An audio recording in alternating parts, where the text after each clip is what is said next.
Hello everyone.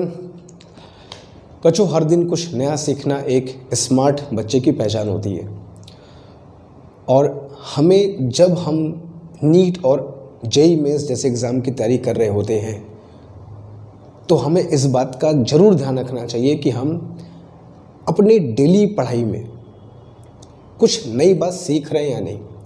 जो lecture, जो class, जो वीडियोस हम लोग देख रहे हैं, जो टाइम स्पेंड कर रहे हैं, उसमें कुछ नई चीज़ सीखने को मिल रही है कि नहीं। हम लोग जो भी यहाँ पर पढ़ते हैं, जो भी लेक्चर, जो भी वीडियोस यहाँ पर तुमको मिलते हैं, उन सारे वीडियोस और लेक्चर में हर दिन कुछ नई चीज़ तुमको सीखने को ज़रूर मिलेगी। और जो स्मार्ट बच्चे होंगे उसी बात पर फोकस करते हैं कि हमें आज की क्लास में क्या नया कुछ सीखने को मिला। हर दिन एक नया क्लास, नई वीडियो और फिज़िक्स का एक नया कॉन्सेप्ट जो तुम्हारे प्रिपरेशन में तुमको बहुत हेल्प करने वाला है। तो बच्चों, हमको मेहनत तो करनी है, लेकिन मेहनत का सही तरीका, सही डायरेक्शन ये जब तक नहीं पता होगा तो मेहनत का रिज़ल्ट हमें कैसे मिलेगा। तो इस बात को ध्यान रखना है। जो तरीका, जो मेथड, जो चीज़ें मैं बता रहा हूँ उसको फॉलो करते हुए तब जा कर के वो मेहनत का हमको रिज़ल्ट मिलेगा जो हम चाहते हैं। तो बच्चों, आज हम लोग शुरू करेंगे अपने वेक्टर एनालिसिस का लेक्चर नंबर 6। जैसा कि तुमको मैंने बताया था कि आज के इस वीडियो में भी हम लोग कुछ बहुत बढ़िया क्वेश्चंस करेंगे। थोड़ा सा एक लेवल अप होगा, जैसा कि मैंने तुमको बताया भी था कि हम लोग धीमे धीमे अपने लेवल को बढ़ाएंगे ताकि ज़ीरो से जो एडवांस लेवल का जो हमारा हमेशा से कहना रहा है वो हर एक बच्चे के लिए एडाप्टेबल हो। ऐसा नहीं कि कोई ऐसा बच्चा है जिसको थोड़ी बहुत दिक्कत हो रही है तो लेफ़्ट आउट हो जाए। ऐसा डिज़ाइन मैं इसको कर रहा हूँ कि हर बच्चे के लिए एक सही तरीके से आगे बढ़ने का तुमको एक कैसा रास्ता मिलेगा। बस तुमको करना क्या है कि जो चीज़ें बताई जा रही हैं, जो चीज़ें आ रही हैं उसको वैसे ही फॉलो करना है और ऑनेस्टली प्रिपरेशन करना है। ठीक है, कभी नहीं पढ़ पाए, कभी कुछ छूट गया, मिस्टेक हो गई, बैकलॉग हो गया तो उसको एक्सेप्ट करना है, उसको रेक्टिफाई करना है, छुपाना नहीं है। अपने से क्या छुपाना यार, अपने से क्या छुपाना। अपनी जो गलती है, जो मिस्टेक्स हो तो हमको दिखी जाती है, अपने से तो कोई छुपा ही नहीं सकता। तो be honest with your self in your preparation. ठीक है, अपनी तैयारी के दौरान अपने आप से ईमानदार बने रहो और जो भी गलती हो रही है उसको रेक्टिफाई करने की कोशिश करो। मैं ये नहीं कहता गलती मत करो, होता है, गलती इज़ पॉसिबल, बट उसको सही करना भी हमारा ही काम है। गलती हमारी, हम ही ठीक करेंगे, कोई और ठीक नहीं करेगा। ठीक है, तो ये सब बातों के साथ बच्चों आज का क्लास हम लोग शुरू करते हैं, लेक्चर नंबर 6। और आज हम लोग जो क्वेश्चंस करेंगे वो उसी पैरेललोग्राम मेथड के टॉपिक पर है और डिफरेंस ऑफ फैक्टर है, सम ऑफ फैक्टर है, इन्हीं टॉपिक पर हमारा क्वेश्चंस आने वाला है। इसके पहले लेक्चर नंबर 4 में भी हम लोगों ने कुछ क्वेश्चंस किया था, आज और कुछ क्वेश्चंस करेंगे। इस तरीके से आगे बढ़ते हैं। ठीक है, चलो तो बिना देरी किए चलो बच्चों शुरू करते हैं आज का अपने क्लास का question number 1। The first question number 1। हमने तुमको इसके पहले जो लेक्चर 5 तुमको मैंने बताया था, कुछ 4 बेसिक कॉन्सेप्ट तुमको बताए थे मैंने कि वेक्टर में 4 कॉन्सेप्ट याद रख लो, ये तुम्हारे लिए बहुत हेल्पफुल होने वाला है। ठीक है, कुछ क्वेश्चंस वहाँ से भी हम लोग देखेंगे, एग्जाम में आए हुए क्वेश्चंस है। देखते हैं क्वेश्चन क्या कह रहा है। कह रहा है बच्चों मेरे पास 2 वेक्टर है ए और बी। ठीक है, जहाँ पर ज़रूरत होगी मैं पूरा क्वेश्चन लिख दूंगा, जहाँ पर ज़रूरत नहीं होगी क्वेश्चन के मेन पॉइंट में लिखूंगा। तुम्हें लेकिन पूरा क्वेश्चन लिखना है, नोटबुक ले करके बैठना है, वीडियो को पॉज करके पूरे क्वेश्चंस को लिखना है, फिर सोल्यूशन को कॉपी करना है। ठीक है, समझते हुए। तो बच्चों कह रहा है कि मेरे पास 2 वेक्टर है ए और बी।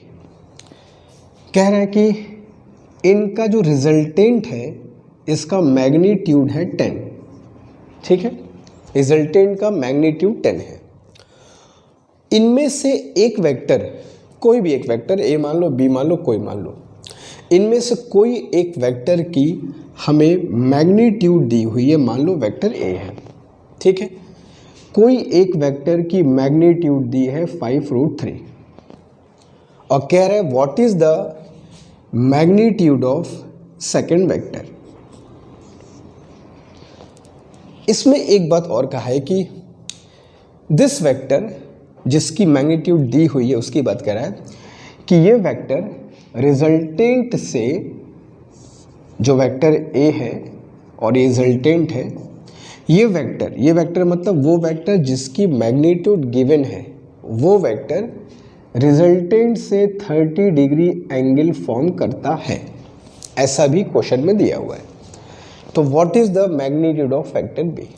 क्वेश्चन क्लियर है? फिर से समझा दूं, दो वेक्टर्स है ए और बी, उनके रिजल्टेंट का मैग्नीट्यूड है 10, उन दोनों में से एक वेक्टर की मैग्नीट्यूड है 5√3 और वही वेक्टर रिजल्टेंट से, ये वेक्टर जिसकी मैग्नीट्यूड दी, बार बार बोल रहा हूँ, कन्फ्यूजन नहीं, जो वेक्टर दिया है वो रिजल्टेंट के साथ 30 डिग्री एंगल फॉर्म करता है।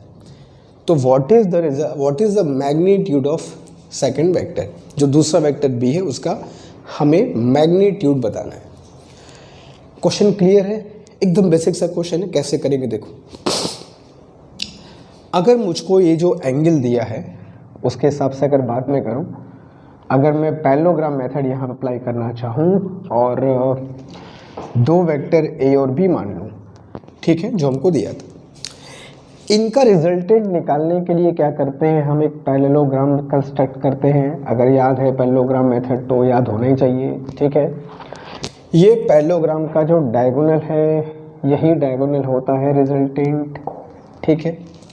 अब इसमें से फिगर में देखो, रिजल्टेंट की वैल्यू 10 है, वेक्टर ए की वैल्यू है 5√3 और ये 30 डिग्री एंगल फॉर्म कर रहा है। अब कुछ बच्चे क्या होता है ना, इस एंगल में कंफ्यूज जाते हैं, वो सोचते हैं कि ये वेक्टर ये जो 30 डिग्री है ये ए और बी के बीच का एंगल है। ए और बी के बीच का एंगल नहीं है, साफ क्वेश्चन में कह रहा है कि the vector which is 5√3 makes 30 degree with resultant.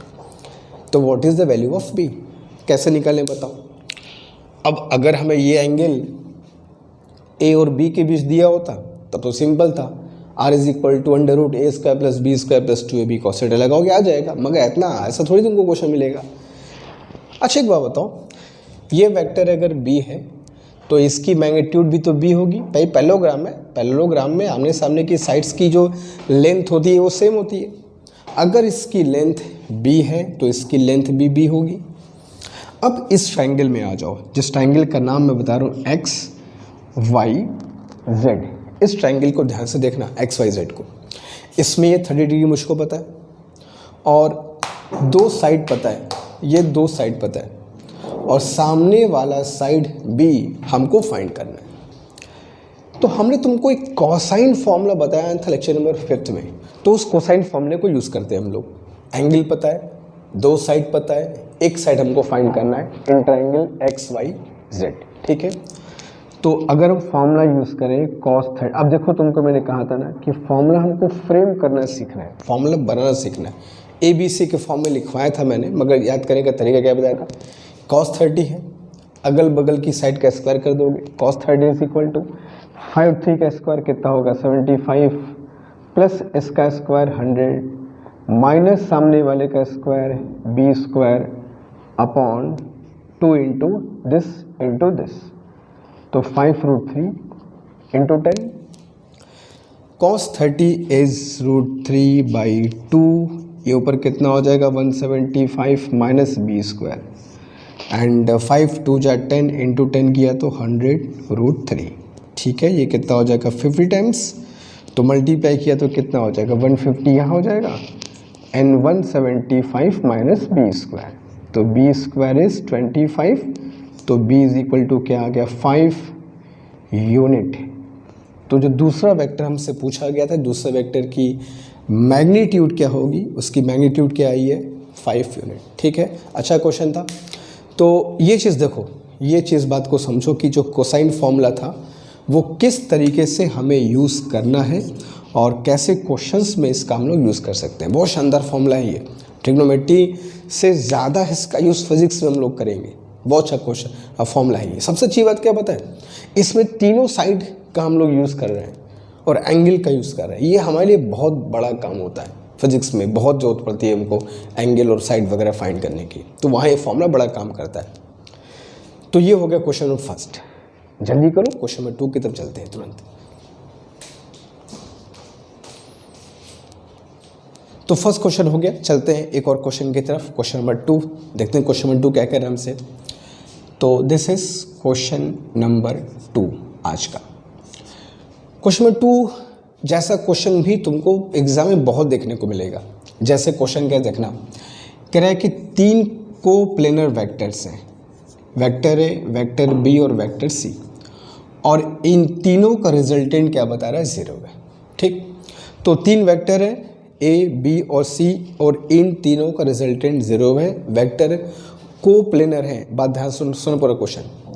और इनकी मैग्नीट्यूड जो बता रहा है कि ए की मैग्नीट्यूड है 1, बी का मैग्नीट्यूड है 2 और सी का मैग्नीट्यूड है मान लो √3, ऐसा क्वेश्चन में दिया हुआ है। और कह रहा है कि इनका रिजल्टेंट 0 है, सम करने पर 0 आ रहा है। तो find the angle between vector a and vector b. ठीक है, वेक्टर ए और वेक्टर बी के बीच में एंगल फाइंड करना है, ये तुमको क्वेश्चन में कहा गया है। ऐसा क्वेश्चन तुमको एग्ज़ाम में बहुत देखने को मिलेगा। बहुत एग्जाम्स में ऐसा क्वेश्चन आते हैं जहाँ पर पे ऐसी बात होती है, कुछ वेक्टर्स होंगे, रिजल्टेंट 0 होगा, मैग्नीट्यूड्स दिए रहेंगे और किन्हीं 2 वेक्टर के बीच तुमको एंगल फाइंड करना होगा। तो यहाँ पर पे हमको फाइंड करना है ए और बी के बीच के एंगल।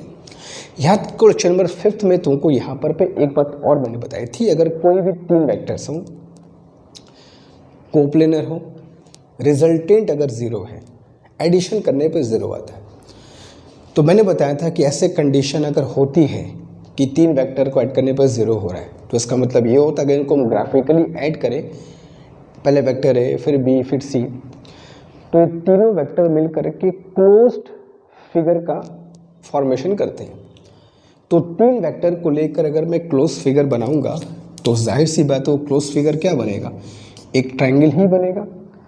तो एक ट्रायंगल मैंने बना दिया और ये बनना ही बनना है, क्योंकि अगर सम 0 है तो बिना ट्रायंगल बने ये चीज़ पॉसिबल नहीं हो सकती है। तो मेरे पास 3 वेक्टर थे, अब ट्रायंगल कैसा बनेगा उसको तुम मत जानो, तुमको उससे कोई मतलब नहीं, बस तुमको जैसा मन लगे ट्रायंगल बना दो, बस ट्रायंगल बनेगा। अब यहाँ पर पे एक बात और ध्यान देनी होती है। अब कुछ बच्चों को यहाँ पर पे एंगल चेक करने नहीं आता है, वो भी देख लो।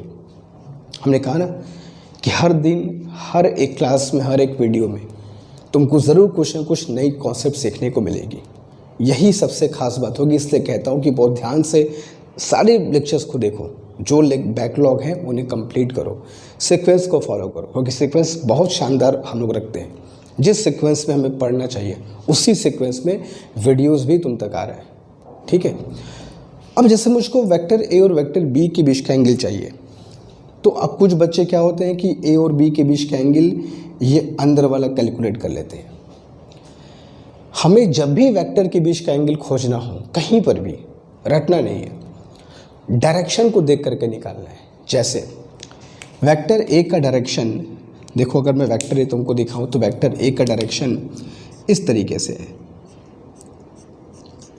इधर की ओर है, और वेक्टर बी का डायरेक्शन इधर की ओर है। तो ये जो एंगल बनेगा, वेक्टर ए इधर जा रहा है, वेक्टर बी इधर की ओर है, तो ये जो एंगल होगा ये है वेक्टर ए और वेक्टर बी के बीच का एंगल। सिमिलरली अगर मैं तुमसे पूछूं कि बी और सी के बीच का एंगल क्या है, तो वेक्टर बी का डायरेक्शन देखो इधर जा रहा है और वेक्टर सी का डायरेक्शन देखो बच्चा इधर जा रहा है। ठीक है, तो सी इधर जा रहा है, बी इधर जा रहा है, ये जो एंगल होगा वो हुआ तुम्हारा बी और सी के बीच का एंगल। सिमिलरली सी इधर है, ए इधर है, तो ये जो एंगल हुआ वो हुआ तुम्हारा सी और ए के बीच का एंगल। तो इस तरीके से हम एंगल देख सकते हैं कि अगर क्लोज फिगर बन रहा हो तो किस वेक्टर के बीच में एंगल कौन सा होता है। अब हमें क्या करना है, ये हम फाइंड क्या करना था, angle between A and b. तो वेक्टर ए का डायरेक्शन इधर है, वेक्टर बी का डायरेक्शन इधर है, ये जो एंगल है वो हमारे काम का एंगल है ए और बी के बीच का। कैसे फाइंड किया, अब कुछ बच्चे ये वाला एंगल पकड़ लेते हैं, तो तुमको देखना होगा डायरेक्शन कि भाई डायरेक्शन ए का किधर है, बी का किधर है, उसके हिसाब से एंगल क्या होगा। अब हमें ये अल्फ़ा फाइंड करना है। अगर मैं ये वाला एंगल फाइंड कर लूँ थीटा, अगर मैं थीटा फाइंड कर लूँ तो भी हमारा काम हो जाएगा। पूरे 180 में से थीटा को माइनस कर देंगे, अल्फ़ा निकल आएगा। और थीटा फाइंड करने के लिए याद करो कोसाइन फॉर्मूला। ये तीनों साइड मुझको पता है, ए पता है, बी पता है, सी पता है, तीनों साइड मुझको पता है, ये एंगल फाइंड कर सकते हैं। तो अगर मैं कॉस थीटा यहाँ से निकालूँ तो cos theta is equal to क्या होगा formula, a square plus B square, आमने सामने का स्क्वायर माइनस अगल बगल का स्क्वायर माइनस सामने वाले का square, C square divide by 2ab कर सकते हैं। तो A square plus B square minus C square divide by 2ab, 2 into 1 into 2, ठीक है। तो cos theta is equal to क्या मिल गया, 5 - 3 2/4 दैट इज़ 1/2। अब कॉस में किसकी वैल्यू 1/2 होती है तो वो 60 डिग्री की होती है, लेकिन 60 डिग्री तो अंदर वाला एंगल है, हमको तो बाहर वाला चाहिए था। Therefore alpha is equal to 180 minus theta. तो 180 माइनस 60 किया तो एंगल कितना आ गया, 120 degree angle between A and b, ठीक है। तो इस तरीके से हमको देखना होगा कि अगर कभी ऐसा क्वेश्चन आता है कि वेक्टर का सम 0 है, उनका मैग्नीट्यूड दिया है, तो पहले क्लोज फिगर ड्रॉ कर लो, फिर जो एंगल पूछा उस एंगल को देख लो, अपने आप तुमको रास्ता मिल जाएगा कि क्वेश्चन हमको सॉल्व कैसे करना है। Question 2 is done. चलेंगे थर्ड की तरफ, इस अच्छे से कॉपी कर लो पहले।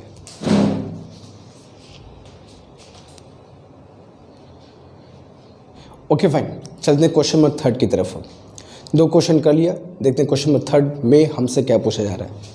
अच्छा क्वेश्चन ये भी कह रहा है कि एक वेक्टर है लेंथ l, ठीक है, मैग्नीट्यूड इसकी l है और डायरेक्शन कुछ भी ऐसे मैंने बना दिया है। तो कहा गया कि a given vector is l एक वेक्टर है, डायरेक्शन क्या है उससे कोई मतलब, बस इसकी मैग्नीट्यूड l है। ये अपने टेल के अबाउट थीटा डिग्री से घुमा दिया जाता है। It is rotated about its tail through an angle theta, ठीक है। अच्छा ये इस वेक्टर को मैंने यहाँ से l है घुमा दिया, तो क्या अभी भी वेक्टर l ही होगा? सोच के बताओ। ऑफ कोर्स नहीं, वेक्टर में डायरेक्शन भी तो होता है, सिर्फ मैग्नीट्यूड थोड़ी होती है। जो दोनों की मैग्नीट्यूड सेम है लेकिन दोनों का डायरेक्शन तो डिफरेंट है, तो इस वेक्टर को l नहीं बोलना है। इस बात को ध्यान रखें, हम लोग बहुत छोटी मिस्टेक करते हैं, लेकिन बातों को समझना है। Let us call it l dash. चलो मैग्नीट्यूड दोनों का सेम है यार, लेकिन डायरेक्शन डिफरेंट है ना।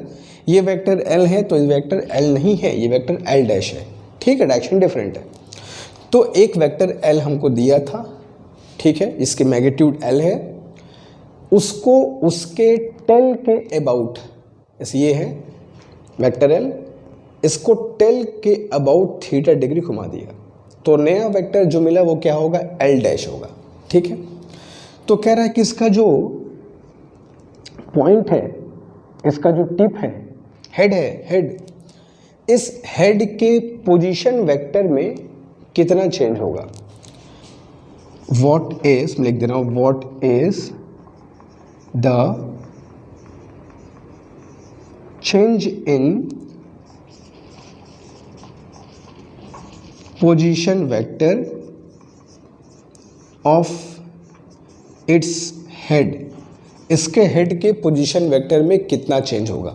इसका पोजीशन वेक्टर हेड का पहले यहाँ पे था, अब यहाँ पे पहुँच गया, तो ये इनिशियल पोजीशन वेक्टर था l और ये था final position vector l dash. तो तुमको एक्चुअली फाइंड करना है, तुमको फाइंड करना है delta l, that is l dash minus l। तुमको ये चीज़ फाइंड करनी है, उसके पोजीशन वेक्टर में चेंज। तो फाइनल पोजीशन वेक्टर क्या है, l dash, initial position vector क्या थी, l, तो हेड के पोजीशन वेक्टर में चेंज क्या हुआ, delta l is equal to l dash minus l। ये हमको फाइंड करना है। याद करो दो वेक्टर का डिफरेंस कैसे निकालते थे, एक ही पॉइंट से दोनों को ड्रॉ कर लेते थे और फिर दोनों के वर्टिसेस को मिला देते थे, ठीक है। तो एल डैश माइनस एल, तो एरो कहाँ से कहाँ आएगा, एल से एल डैश की तरफ, तो एल से एल डैश, यही तुम्हारा हो गया डेल्टा एल।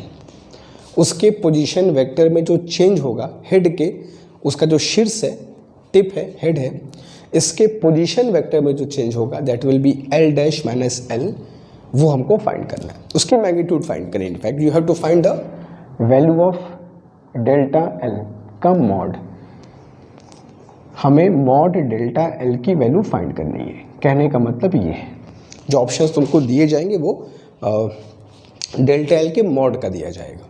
तो ऐसे क्वेश्चन तुमको बहुत देखने को मिलते हैं, या किसी भी नॉट एल, कभी कभी ये वेलोसिटी के फॉर्म में आ जाता है, किसी पार्टिकल ने टर्न लिया तो उसके वेलोसिटी में चेंज कितना होगा, अभी उस पर भी क्वेश्चन करेंगे हम लोग। फिर वही कोसाइन फॉर्मूला, ये एल है, ये एल है, ये थीटा है, ये डेल्टा तुमको फाइंड करना है। अगर मैं अप्लाई करूँ फॉर्मूला तो cos theta is equal to, वैसे हम लोग अगर चाहें तो हम लोग दो वेक्टर के डिफरेंस का फॉर्मूला भी पढ़े थे, under A square plus B square minus 2ab cos theta, वहाँ से भी कर सकते हो, कोई दिक्कत नहीं है। तो अगर अप्लाई करूँ फॉर्मूला तो क्या हो जाएगा, cos is equal to this square plus, अच्छा ये दोनों वेक्टर डिफरेंट है, लेकिन दोनों का जो मैग्नीट्यूड है वो सेम है, दोनों की लेंथ जो है वो एल ही है, मगर डायरेक्शन अलग होने से मुझे एल डैश लिखा है, लेंथ दोनों की एल ही है। तो A square plus L square minus delta L square divided by 2 into this, जो तुमको फॉर्मूला बनाने का तुमको तरीका ने बताया। तो what will be this, cos theta is equal to 2l square minus delta L square divide by 2l square, ठीक है। तो 2l square cos theta is equal to 2l square minus delta L का square, तो delta L square is equal to क्या होगा, 2l square minus 2l square cos of theta, ठीक है। अगर मैं यहाँ से डेल्टा एल का स्क्वायर मुझको फाइंड करना है, 2l स्क्वायर कॉमन ले लूँ, अंदर क्या बचेगा 1 माइनस कॉस थीटा। अब यहाँ से 1 माइनस कॉस थीटा मुझको आ रहा है, हालांकि मेरा आगे इसको अगर और सिंप्लीफाई करना चाहें तो कॉस 2 थीटा का एक फॉर्मूला होता है 1 minus sine square theta, cos 2 theta को साइन में अगर चेंज करना हो तो cos 2 theta is equal to 1 minus sine square theta है, तो इसका मतलब ये हुआ कि cos theta is equal to क्या होगा 1 माइनस, ये 1 माइनस 2 होता है, 1 माइनस 2 साइन स्क्वायर थीटा, तो कॉस इज इक्वल टू क्या होगा 1 minus 2 sine square theta by 2 बोल सकते हैं। तो कॉस थीटा की value 1 minus 2 sine square theta by 2 यहाँ पर पुट कर दिया जाए और सिंप्लीफाई हो जाए, कहने का मतलब है। तो delta L square is equal to क्या हो जाएगा 2l square in bracket 1 minus minus and plus 2 sine square theta by 2, 1 1 cancel, तो delta L square is equal to क्या मिला 2 2 जा 4 L square sine square theta by 2, तो therefore delta L is equal to क्या होगा 2l sine theta by 2। तो 2l sine theta by 2 is the value of the change in position vector, ठीक है, जो उसके पोजीशन वेक्टर में change है, ये उसका फॉर्मूला है। अगर तुम चाहो तो इस क्वेश्चन को एक फॉर्मूले के तौर पे याद भी कर सकते हो कि अगर किसी वेक्टर को हम लोग थीटा एंगल से घुमाते हैं बिना उसके मैग्नीट्यूड में चेंज किए, ठीक है, तो उस वेक्टर में जो चेंज आएगा, उस वेक्टर में जो चेंज आएगा उसका मैग्नीट्यूड का फॉर्मूला ये होता है। मैं फिर से बोलता हूँ किस चीज़ का फॉर्मूला ये, अगर किसी वेक्टर को हम लोग किसी एंगल से घुमाते हैं, किसी एंगल से घुमाते हैं बिना उसके मैग्नीट्यूड में चेंज किए, तो वेक्टर भाई मैग्नीट्यूड में चेंज मत करो मगर डायरेक्शन में तो चेंज हो रहा है ना, तो डायरेक्शन में चेंज होने की वजह से वेक्टर में चेंज तो आएगा ही, तो वेक्टर में जो चेंज आएगा उसका मैग्नीट्यूड है ये, that is 2l sine theta by 2, ठीक है। तो इसको ऐसा फॉर्मूले के तौर पे याद रखोगे। अगर कहीं ज़रूरत पड़ेगी डैट फॉर्मूला भी यूज़ कर सकते हैं। ठीक है, तो थर्ड क्वेश्चन भी हो गया। चलेंगे फोर्थ की तरफ। फोर्थ भी इसी पर कुछ और बात करेंगे, ऐसी क्वेश्चन की, बढ़िया क्वेश्चन होगा वो भी। जल्दी कर लो इसको।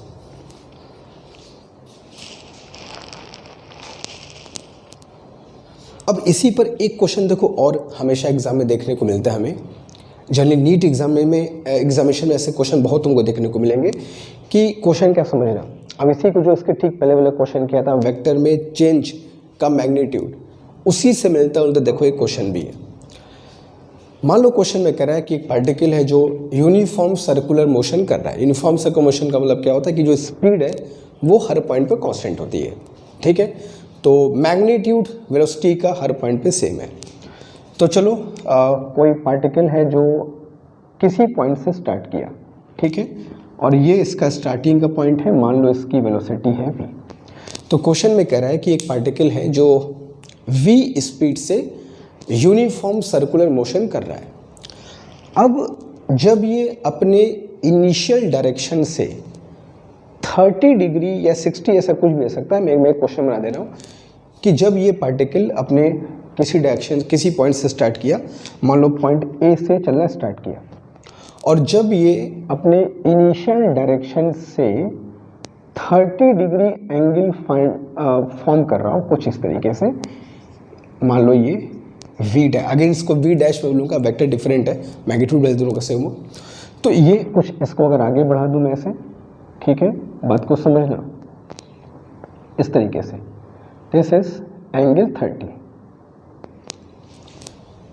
तो क्वेश्चन कर रहा है कि एक पार्टिकल यूनिफॉर्म सर्कुलर मोशन कर रहा है विथ स्पीड v। अपने इनिशियल डायरेक्शन से जब वो 30 डिग्री एंगल पे घूम जाता है, मान लो वो ए से स्टार्ट किया और ये पहुंच गया पॉइंट बी पर, और पॉइंट बी पर जो वेलोसिटी की डायरेक्शन है वो ए से 30 डिग्री बना रहा है। तो जब वो अपने इनिशियल डायरेक्शन से 30 डिग्री एंगल पर घूम जाए तो उसके वेलोसिटी में जो चेंज होगा उसका मैग्नीट्यूड क्या होगा। तुमसे क्या पूछा जाएगा, what is the magnitude of change in velocity. ये क्वेश्चन पूछा जाएगा, what is the magnitude of change in velocity, जो उसके वेलोसिटी में चेंज हुआ है उसका मैग्नीट्यूड कितना है। मतलब तुमसे पूछा जाएगा ये चीज़ कि मॉड ऑफ डेल्टा वी की वैल्यू क्या है। ठीक वैसे ही क्वेश्चन है। अब 30, 60 कुछ भी आ सकता है, तो हम क्यों ऐसा काम करें कि खास एंगल को लेके चलें। हम एक काम करते हैं, इसका एक जनरल फॉर्मूला निकालते हैं। जनरल फॉर्मूला मतलब थीटा एंगल पर अगर ये टर्न करे तो उसके वेलोसिटी में जो चेंज होगा उसका मैग्नीट्यूड क्या होगा, बाकी 30 में उसको अप्लाई कर देंगे। तो फॉरगेट अबाउट 30, हम एक जनरल फॉर्मूला निकालते हैं थीटा एंगल पर कि कोई पार्टिकल है जो अपने सर्कुलर पाथ पर चल रहा है विथ स्पीड v। अगर वो अपने इनिशियल डायरेक्शन से थीटा एंगल पर घूम जाए तो उसके वेलोसिटी में जो चेंज होगा उसका मैग्नीट्यूड क्या होगा, ये हमको फाइंड करना है। तो अगेन अगर मैं इन दोनों फिगर को अलग से बनाऊं तो ये हो गया तुम्हारा इनिशियल वेलोसिटी और ये तुम्हारा क्या हो गया फाइनल, ये है तुम्हारा v, ये है तुम्हारा v डैश। याद रखना कि डैश का मतलब दोनों का मैग्नीट्यूड डिफरेंट नहीं है, डायरेक्शन डिफरेंट है, ऐसे मैं देख रहा हूँ, दोनों का मैग्नीट्यूड सेम है। और ये ही है डेल्टा v, इसकी मुझको वैल्यू फाइंड करनी है, ठीक है। और इसका डायरेक्शन क्या होगा, v1 से v2 की तरफ, ठीक है। और बीच का एंगल कितना है, थीटा। ये क्वेश्चन हमको फाइंड करना है। तो अगेन फॉर्मूला अप्लाई करो, ये वाला कॉस वाला। तो cos theta is equal to this square plus this square, दोनों का मैग्नीट्यूड सेम है, V square plus V square minus सामने वाले का स्क्वायर, डेल्टा वी का स्क्वायर, ठीक है, डिवाइड बाई 2 इंटू अगल बगल वाला v इंटू वी कर सकते हैं। तो cos theta is equal to कितना हो जाएगा, 2v square minus delta V square upon 2v square. तो again 2v square cos theta is equal to 2v square minus delta V square. या delta V square is equal to, इसको यहाँ कर दूँ, उसको वहाँ कर दूँ और 2v स्क्वायर कॉमन ले लूँ, तो 1 माइनस कॉस ऑफ थीटा। तो डेल्टा वी अगर मैं फाइंड करना चाहूँ तो डेल्टा वी की वैल्यू क्या आएगी, v and square root of, इसका पूरा स्क्वायर ले लूँ मैं, तो क्या हो जाएगा 2 1 माइनस कॉस ऑफ थीटा। यही फॉर्मूला बच्चों तुमको याद करना है। किसी भी एंगल पर हम लोग वेलोसिटी में चेंज को फाइंड कर सकते हैं, किसी भी एंगल पर। अगर सर्कुलर मोशन हो रहा हो, यूनिफॉर्म सर्कुलर मोशन हो रहा हो, तो किसी भी एंगल पर हम लोग फाइंड कर सकते हैं। इसको अगर हम लोग अगेन कॉस थीटा को अगर मैं साइन में चेंज करूँ, जैसे किया था 1 minus 2 sine square theta by 2, तो फिर 1 से 1 कैंसिल होगा, सिंप्लीफाई करोगे तो ये दूसरा फॉर्मूला भी मैं लिख दे रहा हूँ अगर तुमको देखना हो तो। और delta V is equal to 2v sine theta by 2, ठीक है। ये भी एक फॉर्मूला है। तुम दोनों में से किसी भी फॉर्मूले को यूज़ करके हम लोग वेलोसिटी में जो चेंज हुआ है उसका मैग्नीट्यूड फाइंड कर सकते हैं। हमें 30 पर पूछा था, मैंने किसी भी एंगल पे निकाल लिया, 30 40 60 जो भी है, ठीक है। तो अब तुमको चाहे कॉस वाला यूज़ करना हो, साइन वाला यूज़ करना हो, जो करना हो निकाल सकते हो। जैसे मुझसे पूछा था क्वेश्चन में 30 डिग्री, तो 30 डिग्री पर चेंज क्या होगा, पुट कर दूँ तो if theta is equal to 30, अच्छा देखो थीटा इज इक्वल 30 बोला है, अब 30 पर यहाँ रखोगे 30/2 साइन 15 डिग्री, फंस जाओगे। तो ऐसे कंडीशन में ये वाला फॉर्मूला यूज़ कर लीजिए, जिसके हाफ एंगल की वैल्यू मुझको नहीं पता है, मैं क्यों माथा खाऊँ। 30 डिग्री दी है, 30 यहाँ पुट करोगे साइन 15 आ जाएगा, तो वैसे ही छोड़ना पड़ेगा तुमको, या तो वहाँ लगा दो। तो कितनी आएगी वैल्यू, तो delta V is equal to V as it is under root 2 and 1 minus cos 30 कितना होता है, √3/2, तो दिस इज √3/2, तो ये कितना हो जाएगा v अंडर रूट 2 से 2 कैंसिल, तो 2 माइनस √3, ठीक है। यही तुम्हारा आंसर हो जाएगा last, that is your answer, ठीक है। तो ये हमारा आंसर होगा। अगर वो थीटा 30 डिग्री हो तो 30 पर वेलोसिटी में चेंज कितना होगा, उसका आंसर ये होगा जो क्वेश्चन दिया था। अदरवाइज इस फॉर्मूले का यूज़ करके या तो वो ये फॉर्मूला यूज़ करो या तो फिर ये फॉर्मूला यूज़ करो, हम लोग किसी भी एंगल पर फाइंड कर सकते हैं। जैसे मैंने बोल दिया एट 60 डिग्री, तो cos 60 कितना होता है 1/2, तो 1 माइनस 1/2 कितना आएगा 1/2, 2 से 2 cancel, delta v is equal to v।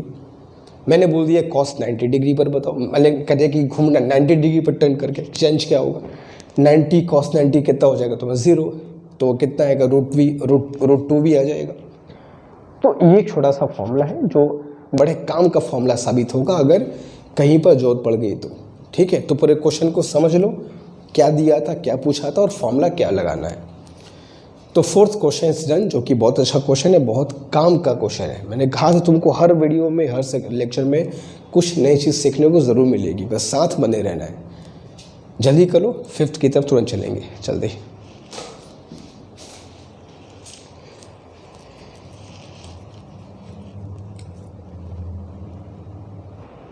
तो अब चलते हैं बच्चों क्वेश्चन नंबर 5th की तरफ। 5th देखते हैं क्वेश्चन से क्या पूछता है और कैसा क्वेश्चन है ये।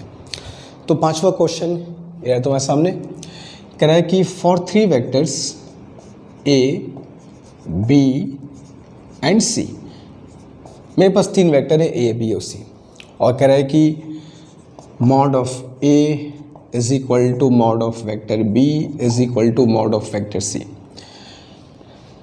इन तीनों वेक्टर का मैग्नीट्यूड सेम है, ठीक है। और कह रहा है कि if a plus b is equal to c, अगर a और b का रिजल्टेंट c हो, then angle between a and c is θ1। कह रहा है कि अगर मैं a प्लस बी को ऐड करके c लाऊं तो तब a और c के बीच एंगल θ1 होता है, ठीक है। और अगर if A plus B plus C is equal to 0 हो जाए, उस कंडीशन में angle between A and C is θ2 हो जाता है। क्लियर है? तो जब ए और बी का रिजल्टेंट सी है तो ए और सी के बीच एंगल θ1 मिलता है, और जब तीनों का रिजल्टेंट 0 है तो ए और सी के बीच एंगल θ2 हमें मिलता है। तो पूछ रहा है कि what is the relation between θ1 and θ2। θ1 और θ2 के बीच में रिलेशन क्या होगा ये तुमको फाइंड करना है। क्वेश्चन बहुत सिंपल है, आराम से वीडियो को पॉज करके क्वेश्चन में जो चीज़ें मैंने बोला है सबको कॉपी पर लिखना है, नोटबुक पर लिखना है, ताकि क्वेश्चन याद रहे क्या पूछा गया, इसको कैसे सॉल्व करना है। क्लियर है? चलो तो पहले जो कहा है वो करते हैं। a plus B is equal to C का मतलब क्या हुआ कि ये वेक्टर a है, ये वेक्टर b है और ये दोनों का रिजल्टेंट है। तो ये वेक्टर a, ये वेक्टर b और ये वेक्टर c। ठीक है? तो a plus B is equal to C, और a और c के बीच का एंगल कितना है? θ1। अब देखो, अब तुम कहोगे सर वहाँ तो बाहर का एंगल ले रहे थे, यहाँ पर अंदर का क्यों एंगल ले रहे हैं? तो अंदर बाहर को रटना नहीं है, वेक्टर का डायरेक्शन तुमको देखना है। वेक्टर ए का डायरेक्शन देखो इधर जा रहा है, वेक्टर सी का डायरेक्शन देखो इधर जा रहा है, तो ये θ1 बीच का एंगल है। और सबसे अच्छी बात यह है कि θ1 की जो वैल्यू होगी ये होगी 60 डिग्री। क्यों 60 डिग्री होगी? क्योंकि ये तीनों का मैग्नीट्यूड सेम है। अगर ये तीनों ट्रायंगल बनाएंगे तो वो ट्रायंगल पक्का का एंगल कैसा होगा? इक्विलेटरल। तो ये एंगल कितना आएगा? 660 डिग्री। अब अगले केस में कह रहा है a plus B plus C is equal to 0। अगर तीन वेक्टर का सम 0 है तो हम लोग क्या कहते हैं कि उनको मिला करके एक क्लोज पॉलीगन बनता है। लेकिन क्लोज पॉलीगन में ध्यान रखना कि ऑर्डर a, b और c ऐसे होना चाहिए। तो ये a, b और c, तो दोनों फिगर में डिफरेंस है। पहले फिगर में a plus B is equal to C है और दूसरे फिगर में a plus B plus C is equal to 0 है। मैं बता चुका इसको पहले भी लेक्चर में 5th में। अब कह रहा है कि a और c, अच्छा देखो फिर बड़ा बढ़िया क्वेश्चन देखो आ गया। अब कह रहा है कि a और c के बीच का एंगल θ2 है, लेकिन a और c के बीच का एंगल होगा कौन सा? देखो a इधर जा रहा है और c अब देखो इधर आ रहा है। तो इस फिगर में तो अंदर का एंगल था, लेकिन इस फिगर में a और c के बीच का एंगल ये वाला होगा। और अगर ये एंगल 60 डिग्री है तो जाहिर सी बात है जो बाहर वाला एंगल कितना होगा? 120 डिग्री होगा। ठीक है? तो θ1 इज 60, θ2 इज 120। तुमसे पूछा गया था what is relation between θ1 and θ2, तो हमें मिला θ1 इज इक्वल टू θ2/2। यही रिलेशन है θ1 θ2 के बीच में। ठीक है?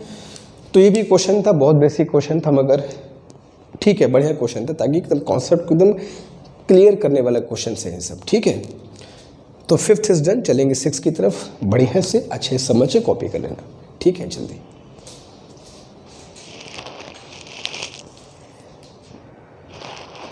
चलते बच्चों क्वेश्चन नंबर 6 की तरफ। देखते हैं क्वेश्चन नंबर 6 हमसे क्या कह रहा है। क्वेश्चन नंबर 6 कह रहा है कि तीन वेक्टर हैं जिनका resultant p plus Q plus R is equal to 0 है। ठीक है? और साथ साथ ये कह रहा है कि इनमें जो मॉड ऑफ p है और जो मॉड ऑफ q है ये दोनों आपस में बराबर है। Mod of p is equal to mod of q। और ये भी कह रहा है कि जो मॉड ऑफ r है वो मॉड ऑफ p का √2 टाइम्स है। Mod of r is equal to √2 times of mod p। ठीक है? तो क्वेश्चन में कह रहा है तीन वेक्टर है p plus Q plus R जिनका रिजल्टेंट 0 है। इसमें से p और q का मॉड सेम है, r का मैग्नीट्यूड p के मैग्नीट्यूड का √2 टाइम्स है। मतलब q के मैग्नीट्यूड का भी होगा अगर दोनों बराबर है तो। और क्वेश्चन क्या कह रहा है कि हमको फाइंड करना है angle between vector P and Q, vector P and R and vector Q and vector R, इन तीन में हर दो के बीच एंगल हमको फाइंड करने को बोल रहा है। देखो P plus Q plus R is equal to 0 है, तो ये तो पक्का है कि ये क्लोज्ड पॉलीगॉन बनाएगा, ठीक है। और तीन का क्लोज पॉलीगॉन क्या बनेगा, जाहिर सी बात है ट्रायंगल बनेगा, ठीक है। तो इन तीनों को अगर हम लोग मिलाएं तो ट्रायंगल बनेगा, मगर ट्रायंगल कैसा बनेगा ये जानना, अगर हमें कुछ इन्फॉर्मेशन दी हुई है तो बता सकते हैं। जो ट्रायंगल बनेगा उसमें दो साइड इक्वल होगी और तीसरी साइड जो होगी वो दोनों का रूट 2 टाइम्स होगा, यानी R square is equal to क्या हो जाएगा, P square plus Q square. इन दोनों चीज़ को देख करके, इन दोनों चीज़ों को देख करके एक कॉन्क्लूजन ड्रॉ कर लिया गया कि R square is equal to P square plus Q square होगा, कन्फर्म, क्योंकि आर के रूट 2 पी के बराबर है। तो आर स्क्वायर में करूँ तो 2p स्क्वायर हो जाएगा, 2p स्क्वायर को मैं P square plus Q square बोल सकता हूँ। यानी कहने का मतलब ये हो बच्चों कि ट्रायंगल जो बनेगा वो एक राइट एंगल ट्रायंगल बनना चाहिए। अगर ये इन्फॉर्मेशन मुझको मिल जाती है तो हमारा काम और आसान हो जाएगा, ठीक है। जैसे तो मैं इन तीनों को यूज़ करके ट्रायंगल बनाऊंगा, और ट्रायंगल कैसा बनेगा, राइट एंगल ट्रायंगल।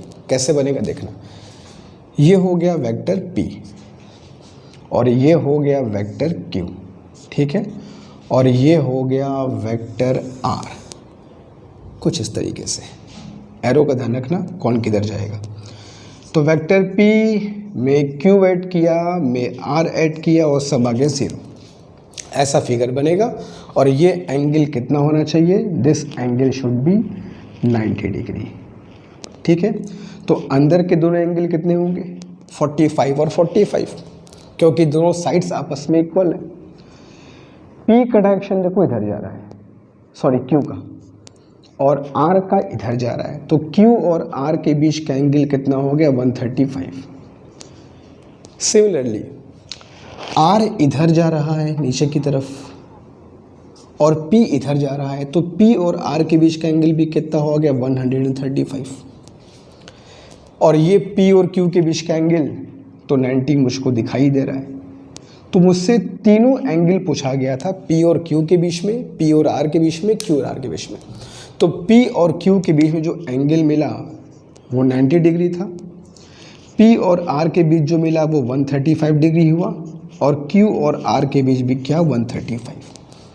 अगर कभी जैसे फॉर एग्जांपल यहाँ तो ये रिलेशन दिया था तो ट्रायंगल रेक्टेंगल बन गया। अगर कहीं पर रेक्टेंगल ट्रायंगल न बने और न समझ में आ रहा हो ट्रायंगल कैसा बनेगा सर, तो ट्रायंगल बना दो, जैसा बनाना है जैसा बना दो। कोसाइन फॉर्मूला है ना, उस फॉर्मूले को यूज़ करके अगर ट्रायंगल कैसा भी बने, अगर तीनों साइड्स पता है तो कोई भी एंगल फाइंड कर सकते हो। लेकिन अगर हमें कुछ ऐसी एडिशनल इंफॉर्मेशन दी हुई है तो हम थोड़ा दिमाग लगा करके कभी कभी ये बता सकते हैं, कभी कभी कि ट्रायंगल जो बनेगा वो कैसा बनेगा, तो थोड़ा सा बात आसान हो जाती है। नहीं पता कर सकते हैं तो कोसाइन फॉर्मूला जिंदाबाद, लगाओ उसको, कोई दिक्कत नहीं है। तो 6 क्वेश्चंस डन, चलेंगे 7 की तरफ। बढ़िया से नोट कर लो इसको। चलते बच्चों क्वेश्चन नंबर 7 की तरफ। क्वेश्चन नंबर 7 पूरा मैं तुम्हें लिख दिया तुम्हारे लिए, क्योंकि बढ़िया क्वेश्चन है तो पूरा मैं लिख दिया हूँ ताकि कहीं कोई दिक्कत ना हो समझने में। क्वेश्चन कह रहा है कि the resultant of 2 vectors P and Q is R। 2 vector हैं P और Q, उनका रिजल्टेंट है R। If magnitude of Q is doubled, अगर Q के मैग्नीट्यूड को दोगुना कर दिया जाए तो जो नया रिजल्टेंट है वो वेक्टर P के परपेंडिकुलर हो जाता है। पहले इस बात को समझ करके फिगर ड्रॉ करते हैं। कह रहा है कि 2 वेक्टर P और Q हैं जिनका रिजल्टेंट R है, तो P बना दिया और मान लो ये मैंने Q बना दिया, और ये P प्लस Q का रिजल्टेंट क्या हो गया, R, ठीक है। एक नॉर्मल जैसा हम लोग ग्राफिकल मेथड पढ़ते हैं कि P और Q का रिजल्टेंट जो होगा वो R होगा, वो मैंने बना दिया। P और Q के बीच एंगल मुझको नहीं पता, मान लो शुरुआत में एंगल थीटा है, ठीक है, in this case angle is theta.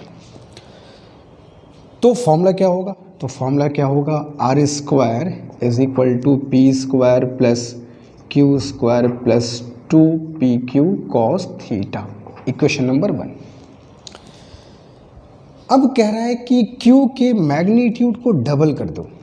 अगर q का मैग्नीट्यूड डबल कर दो तो जो नया रिजल्टेंट है बिकम्स, जो नया रिजल्टेंट आएगा वो p के परपेंडिकुलर हो जाता है। तो q का मैं डबल करूँगा तो इसको बढ़ा करके मैं यहाँ ऐसे कर दूँ तो जो नया आ रहेगा वो कुछ ऐसे हो जाएगा, p के परपेंडिकुलर, मतलब फिगर ऐसे बनेगा। अब ये हो गया p, ये हो गया q, इसकी वैल्यू को डबल कर दिया, और ये हो गया r, ठीक है। और अब जो r है, अब जो वेक्टर r है या r डैश बोल दूं मैं, ये r डैश जो कि नया रिजल्टेंट है वो वेक्टर p के अब परपेंडिकुलर है। ये p और ये 2q और ये r डैश, ठीक है। एंगल नहीं बदला है, एंगल अभी भी यहाँ पर पे थीटा ही है। तो अगर मैं फॉर्मूला यूज़ करूँ तो r डैश का square is equal to P square plus Q square plus 2p into 2q cos theta. अच्छा, यहाँ 2q हो गया है ना, तो 2q का स्क्वायर भी कितना हो जाएगा, 4q उसका ना, P square plus 4q square plus 2ab cos theta. लगा दिया फॉर्मूला मैंने। अब ये बताओ, इसमें अगर मैं फॉर्मूला यूज़ करूँ राइट एंगल ट्रायंगल का, तो this square plus this square is equal to ये स्क्वायर, वही बोल सकता हूँ। तो क्या मिलेगा मुझको, P square plus R dash square is equal to 4q square. तो यहाँ से R dash square is equal to क्या हो जाएगा, 4q square minus P square. इस आर डैश स्क्वायर को यहाँ रख दो, तो क्या हो जाएगा, 4q square minus P square is equal to P square plus 4q square plus 2 जा 4pq कॉस ऑफ थीटा। हमें फाइंड वैसे करना था what is the magnitude of r। ये जो r था, जो शुरुआती केस में रिजल्टेंट था, उसका मैग्नीट्यूड फाइंड क्या होगा वो फाइंड करना था। स्टार्टिंग में जो r की वैल्यू थी वो हमको फाइंड करनी है, ठीक है। स्टार्टिंग में जो p और q का रिजल्टेंट r था वो हमें फाइंड करना है, ठीक है। तो मैं यहाँ पुट करूँ तो q स्क्वायर कैंसिल और इसको यहाँ भेज दो, तो minus 2p square is equal to 4pq cos theta. 2 से अगर मैं डिवाइड कर दूँ इसको, तो minus P square is equal to 2pq cos theta. अब 2pq कॉस थीटा सीधे उठा करके इक्वेशन नंबर 1 पटक दो, ठीक है। r की वैल्यू चाहिए, और देखो क्या होता है, R square is equal to P square as it is, Q square as it is, 2pq cos theta की वैल्यू है माइनस पी स्क्वायर, तो minus P square plus P square cancel, सिर्फ बचा क्यू स्क्वायर, तो r is equal to मिल गया q। तो जो शुरुआत का रिजल्टेंट था एकदम स्टार्टिंग वाला, उसकी जो मैग्नीट्यूड होगी वो वेक्टर q के मैग्नीट्यूड की सेम होगी। मतलब इस फिगर में जो r और q हैं इनका मैग्नीट्यूड सेम होना चाहिए, ठीक है। तो अच्छा क्वेश्चन था, थोड़ा सा कॉन्सेप्चुअल था, फिगर बेस्ड क्वेश्चन था, फॉर्मूला भी लगाना था, वही पैरेललोग्राम मेथड, वही फॉर्मूला, उसी को यूज़ करना है। पूरा क्लास ही हमारा इसके ऊपर है आज, तो उसी फॉर्मूले को यूज़ करेंगे बार बार।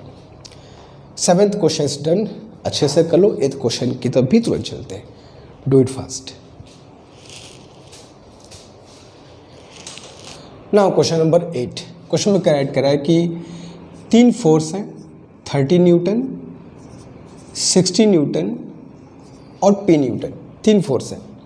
ये तीनों फोर्स एक पार्टिकल पर अप्लाई किए गए हैं, और जो पार्टिकल है वो पार्टिकल इन तीनों फोर्सेस के वजह से इक्विलिब्रियम में है। The particle is in equilibrium, मतलब कहने का ये हुआ कि इन तीनों का रिजल्टेंट क्या है, 0 है, तभी इक्विलिब्रियम में होगा। तो एक पार्टिकल पर 30 न्यूटन, 60 न्यूटन और p न्यूटन के 3 फोर्स लगाए और पार्टिकल बेचारा खिसका तक नहीं, इक्विलिब्रियम में रह गया। तो कह रहा है कि इफ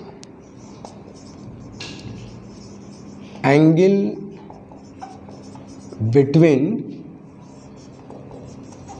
फर्स्ट टू वेक्टर्स, अगर फर्स्ट टू वेक्टर के बीच का एंगल 60 डिग्री हो, if the angle between first two vectors is 60 degree, then what is the value of p? p की वैल्यू क्या होगी हमको फाइंड करना। अच्छा, इसका मतलब कुछ ऐसा होगा ना कि अगर मैं किसी पार्टिकल पर कुछ ऐसे फोर्स लगाऊं, 3 फोर्सेस है ना, कुछ स्टेप से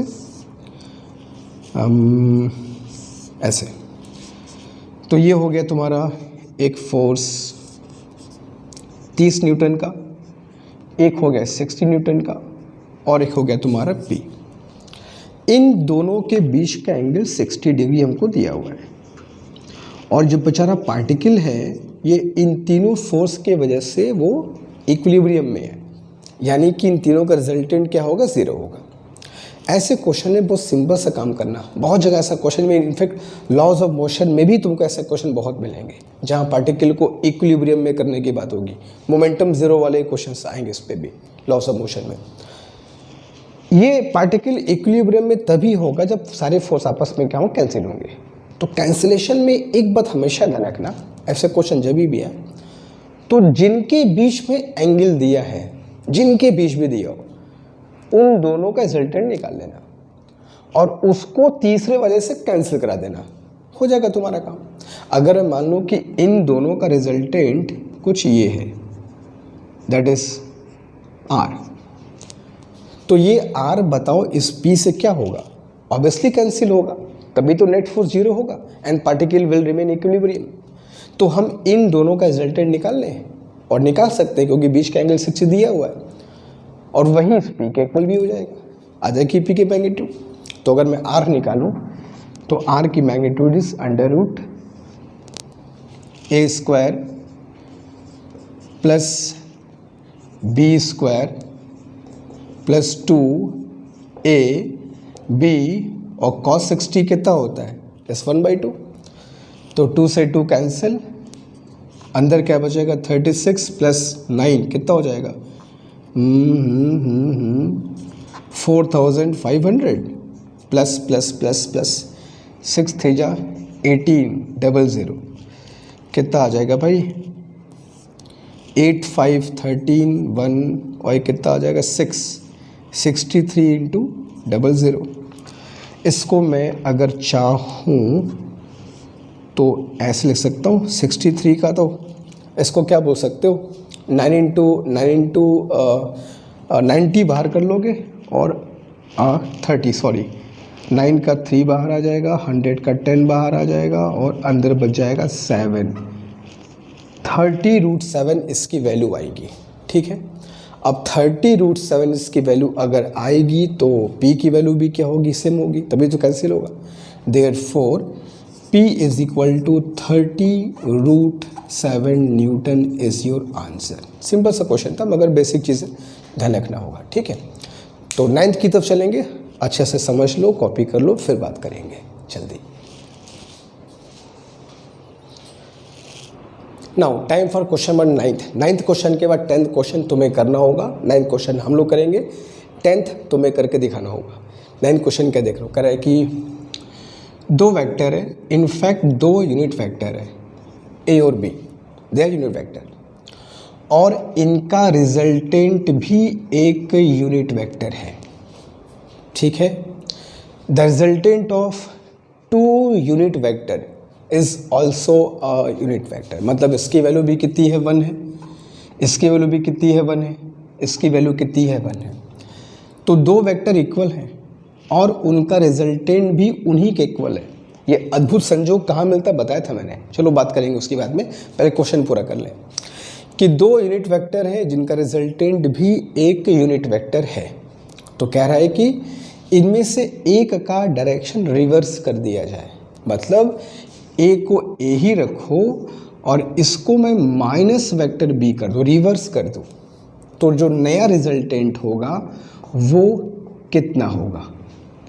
क्वेश्चन समझा क्या है कि दो वेक्टर हैं जिनका रिजल्टेंट भी एक यूनिट वेक्टर है, ठीक है, और अगर उसमें से एक वेक्टर को रिवर्स मतलब माइनस बी कर दूं, डायरेक्शन चेंज कर दूं, तो जो नया रिजल्टेंट होगा वो कितना होगा। पहले ये बताओ, अगर ये 1 है, ये 1 है, ये 1 है, रिजल्टेंट में बताया था कि कभी भी अगर दो वेक्टर का मॉड सेम हो और रिजल्टेंट का मैग्नीट्यूड भी उसी के बराबर, ये तभी हो सकता है जब दोनों वेक्टर के बीच का एंगल कितना हो, 120 डिग्री। इस बात को याद रखो, क्वेश्चन लगाओगे फॉर्मूले से वो भी आ जाएगा। तो ये मैं बनाऊं वेक्टर ए और ये बनाऊं मैं vector B. In fact A cap और बी कैप, क्योंकि बीच का एंगल कितना है, 120। यहाँ तक क्लियर है। अब बी को रिवर्स करना है, डायरेक्शन चेंज करना है, मैग्नीट्यूड नहीं, तो रिवर्स कर दिया मैंने।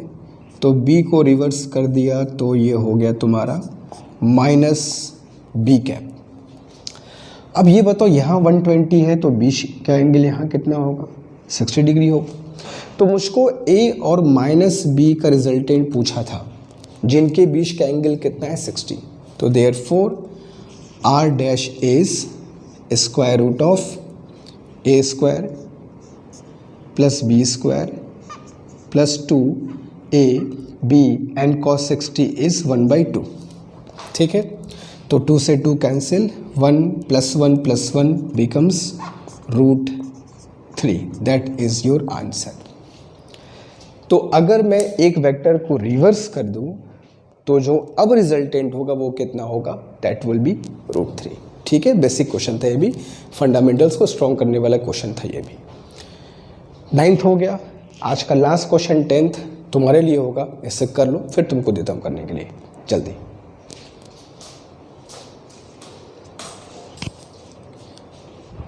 तो आज की हमारी क्लास का ये लास्ट क्वेश्चन है जो तुम्हारे लिए है, और सारे बच्चे इस क्वेश्चन को करने के बाद इसका आंसर हमेशा की तरह कमेंट बॉक्स में चिपका देंगे, ताकि मैं चेक करूं कि कौन कौन क्वेश्चन कर रहे हैं और किन का आंसर सही है, कहां पर गलती हो रही है और कहां पर इम्प्रूवमेंट की ज़रूरत है। बहुत सिंपल सा बेसिक सा क्वेश्चन है। और आज की क्लास में क्या कुछ सीखने को मिला, क्या कुछ नई चीज़ जानी, कितना तुम्हारे लिए बेनिफिशियल रहा, ये सब कमेंट बॉक्स में बताओ। क्या तुमको उसमें और प्रॉब्लम है, कहाँ पर अभी भी मिसकॉन्सेप्शन बना हुआ है, कहाँ पर डाउट्स हैं, उस पर हम लोग ठीक अटैक करेंगे with the help of question से ही हम लोग कॉन्सेप्ट क्लियर करेंगे।